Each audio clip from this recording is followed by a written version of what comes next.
മുരളീധരനെ ബി.ജെ.പി. സംസ്ഥാന അധ്യക്ഷനാക്കാനുള്ള ഒരു വിഭാഗത്തിന്റെ നീക്കത്തിനെതിരെ ഒരു മുഴം മുമ്പേ എറിഞ്ഞുള്ള രാജ്യസന്നദ്ധത അറിയിച്ച് കെ സുരേന്ദ്രൻ. വ്യാപക വിമർശനങ്ങൾക്കിടെയും കെ സുരേന്ദ്രൻ രാജിവെക്കില്ലെന്ന് ബി.ജെ.പി. കേന്ദ്ര നേതൃത്വം വ്യക്തമാക്കി. പാലക്കാട് തോൽവിയിൽ അധ്യക്ഷന്റെ രാജിക്കായുള്ള മുറവിളിക്കിടെയാണ് കേരളത്തിന്റെ ചുമതലയുള്ള പ്രകാശ് ജാവദേക്കർ സുരേന്ദ്രൻ മാറില്ലെന്ന് വ്യക്തമാക്കുന്നത്. ആരോടും പാർട്ടി രാജി ആവശ്യപ്പെട്ടിട്ടില്ലെന്നും ഇപ്പോഴത്തെ പ്രശ്നം പരിഹരിക്കുമെന്ന് കരുതുന്നുവെന്നുമായിരുന്നു ജാവദേക്കറിന്റെ ട്വീറ്റ്.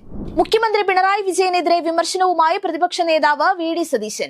ഭൂരിപക്ഷ വർഗീയതയെ മുഖ്യമന്ത്രി പ്രോത്സാഹിപ്പിക്കുകയാണെന്ന് വി.ഡി. സതീശൻ ആരോപിച്ചു. ലോക്സഭാ തെരഞ്ഞെടുപ്പ് സമയത്ത് ന്യൂനപക്ഷ വർഗീയതയായിരുന്നു മുഖ്യമന്ത്രി പ്രോത്സാഹിപ്പിച്ചിരുന്നത്. ഇപ്പോൾ ഓന്തിനെ പോലെ നിറം മാറിയെന്നും വി.ഡി. സതീശൻ പറഞ്ഞു. പാലക്കാടും വയനാടും ചേലക്കരയിലും രാഷ്ട്രീയ മത്സരമാണ് നടന്നത്. SDPIയോടുള്ള കോൺഗ്രസ് നിലപാട് നേരത്തെ പറഞ്ഞതാണ്. ലോക്സഭാ തെരഞ്ഞെടുപ്പിൽ തന്നെ ഇക്കാര്യം പറഞ്ഞിരുന്നു. എന്നും രാവിലെ എഴുന്നേറ്റ് ആവർത്തിക്കേണ്ട കാര്യമില്ലെന്നും വി.ഡി. സതീശൻ പറഞ്ഞു. E.P. ജയരാജന്റെ ആത്മകഥാ വിവാദവുമായി ബന്ധപ്പെട്ട് രവി DC-യുടെ മൊഴിയെടുത്ത പോലീസ്. മുൻ നിശ്ചയിച്ച പ്രകാരം രവി DC DYSP ഓഫീസിൽ ഹാജരാകുകയായിരുന്നു. E.P. ജയരാജനുമായി ആത്മകഥ പ്രസിദ്ധീകരിക്കാൻ കരാർ ഉണ്ടാക്കിയിട്ടില്ലെന്ന് രവി DC മൊഴി നൽകിയിട്ടുണ്ടെന്നും പോലീസ് അറിയിച്ചു. വടകര കാഫിർ സ്ക്രീൻഷോട്ട് കേസിൽ പോലീസ് അന്വേഷണ പുരോഗതി report Vadakara first class magistrate കോടതിയിൽ സമർപ്പിച്ചു. അന്വേഷണം പുരോഗമിക്കുമെന്നും ഇതുവരെ 24 പേരുടെ മൊഴി രേഖപ്പെടുത്തിയെന്നും പോലീസ് അറിയിച്ചു. സ്ക്രീൻഷോട്ടിന്റെ ഉറവിടം കണ്ടെത്താനായി കസ്റ്റഡിയിലെടുത്ത ഫോണുകളുടെ ഫോറൻസിക് പരിശോധനാ റിപ്പോർട്ട് ഇതുവരെ ലഭിച്ചിട്ടില്ല. മെറ്റ കമ്പനിയിൽ നിന്നും ഇതുമായി ബന്ധപ്പെട്ട വിവരങ്ങൾ ലഭിക്കേണ്ടതുണ്ടെന്നും പോലീസ് കോടതിയെ അറിയിച്ചു. രാജീവ് ഗാന്ധി റെസിഡൻസ് വെൽഫെയർ സഹകരണ സംഘം മുൻ പ്രസിഡന്റ് M. മോഹനകുമാറിന്റെ ആത്മഹത്യാക്കുറിപ്പിൽ ജില്ലാ പഞ്ചായത്ത് അംഗം വെള്ളനാട് ശശി ഉൾപ്പെടെ 6 പേർക്കെതിരെ പരാമർശം. ഇവർക്കെതിരെ നടപടി ആവശ്യപ്പെട്ട് മോഹനകുമാറിന്റെ മക്കൾ കൃപയും ഡോക്ടർ കൃഷ്ണയും DGP, മുഖ്യമന്ത്രി എന്നിവർക്ക് പരാതി നൽകി. പത്തനംതിട്ടയിലെ നഴ്സിംഗ് വിദ്യാർത്ഥിനി അമ്മു സജീവന്റെ മരണത്തിൽ അറസ്റ്റിലായ സഹപാഠികളെ കോടതി പോലീസ് കസ്റ്റഡിയിൽ വിട്ടു. 27-ാം തീയതി വരെയാണ് 3 വിദ്യാർത്ഥിനികളെയും പോലീസ് കസ്റ്റഡിയിൽ വിട്ടത്.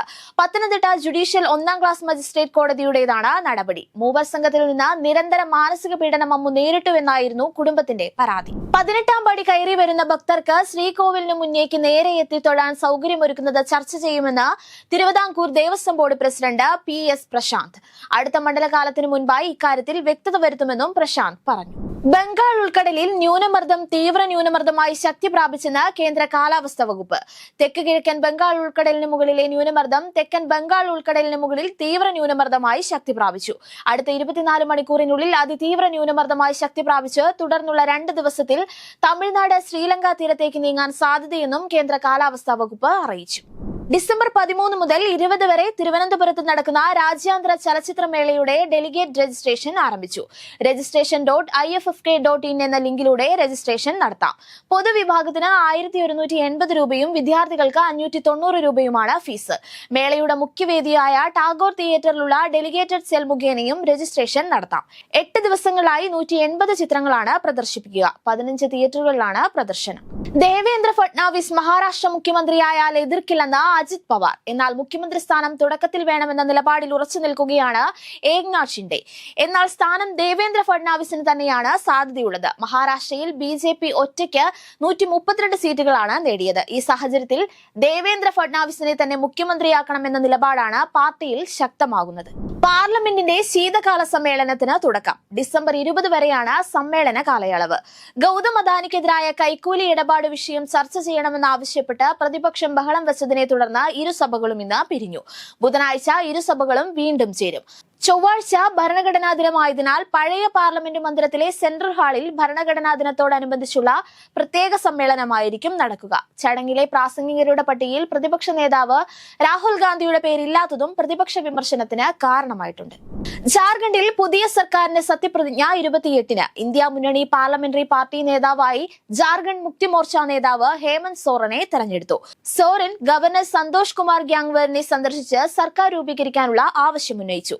സഖ്യകക്ഷികളുടെ പിന്തുണ അറിയിച്ചുള്ള കത്ത് കൈമാറി. 81-ൽ 56 സീറ്റ് നേടിയാണ് നിലവിലെ മുഖ്യമന്ത്രി ഹേമന്ത് സോറൻ ഇന്ത്യ മുന്നണിയുടെ അധികാരത്തിൽ തിരിച്ചെത്തുന്നത്.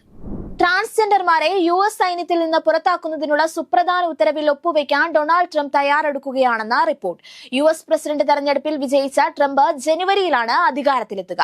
അധികാരത്തിലെത്തിയാൽ ട്രംപ് പ്രഥമ പരിഗണന നൽകുന്ന കാര്യങ്ങളിലൊന്ന് ട്രാൻസ്ജെൻഡർ വ്യക്തികളെ സൈന്യത്തിൽ നിന്ന് നീക്കാനുള്ള തീരുമാനമായിരിക്കുമെന്നാണ് റിപ്പോർട്ട്.